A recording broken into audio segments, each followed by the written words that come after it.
முதல் வாசகம் இரண்டு அரசர்கள் ஆகமத்திலிருந்து வாசகம். அதிகாரம் 2, திருவசனங்கள் 1 மற்றும் 6 முதல் 14 வரை.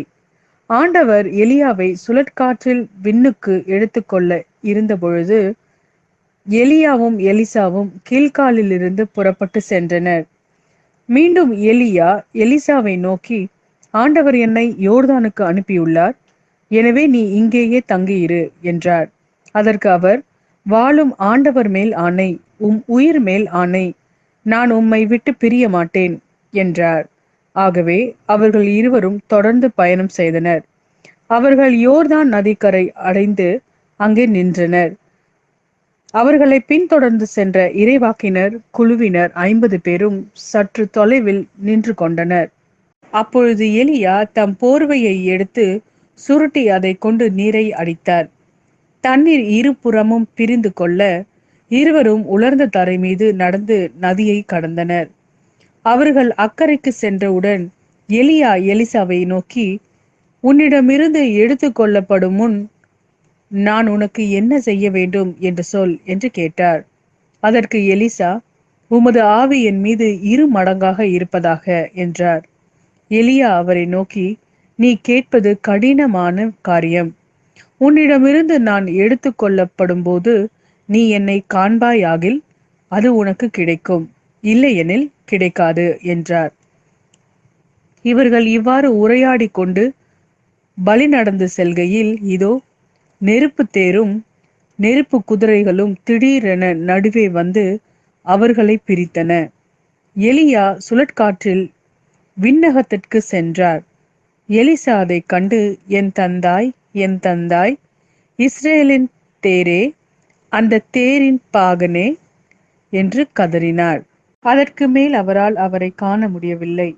எனவே அவர் தம் உடைகளை பிடித்து 2ஆக கிழித்து கொண்டார். மேலும் அவர் எலியாவிடமிருந்து விழுந்த போர்வையை எடுத்துக்கொண்டு திரும்பி சென்று யோர்தான் கரையில் நின்றார்.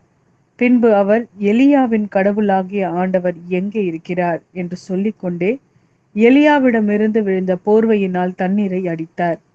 அப்படி அடித்தவுடன் தண்ணீர் 2ஆக பிரிய எலிசா அக்கறைக்கு சென்றார். இது ஆண்டவரின் அருள்வாக்கு. இறைவா, உமக்கு நன்றி. மத்தேயு எழுதிய நற்செய்தியிலிருந்து வாசகம். அதிகாரம் 6, திருவசனங்கள் 1 முதல் 6 வரை. மக்கள் பார்க்க வேண்டும் என்று அவர்கள் முன் உங்கள் அறச்செயல்களை செய்யாதீர்கள். இதை குறித்து நீங்கள் எச்சரிக்கையாயிருங்கள். இல்லையென்றால் உங்கள் விண்ணக தந்தையிடமிருந்து உங்களுக்கு கைமாறு கிடைக்காது. நீங்கள் தர்மம் செய்யும்போது உங்களை பற்றி தம்பட்டம் அடிக்காதீர்கள். வெளிவேடக்காரர் மக்கள் புகழ வேண்டும் என்று தொழுகை கூடங்களிலும் சந்துகளிலும் நின்று அவ்வாறு செய்வர். அவர்கள் தங்களுக்குரிய கைமாறு பெற்றுவிட்டார்கள் என உறுதியாக உங்களுக்கு சொல்கிறேன்.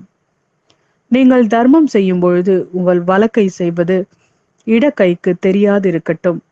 அப்பொழுது நீங்கள் செய்யும் தர்மம் மறைவாய் இருக்கும்.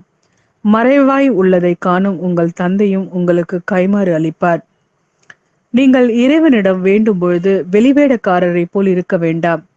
அவர்கள் தொழுகை கூடங்களிலும் வீதியோரங்களிலும் நின்று கொண்டு மக்கள் பார்க்க வேண்டும் என இறைவண்டியில் செய்ய விரும்புகிறார்கள். அவர்கள் தங்களுக்குரிய கைமாறு பெற்றுவிட்டார்கள் என உறுதியாக உங்களுக்கு சொல்கிறேன்.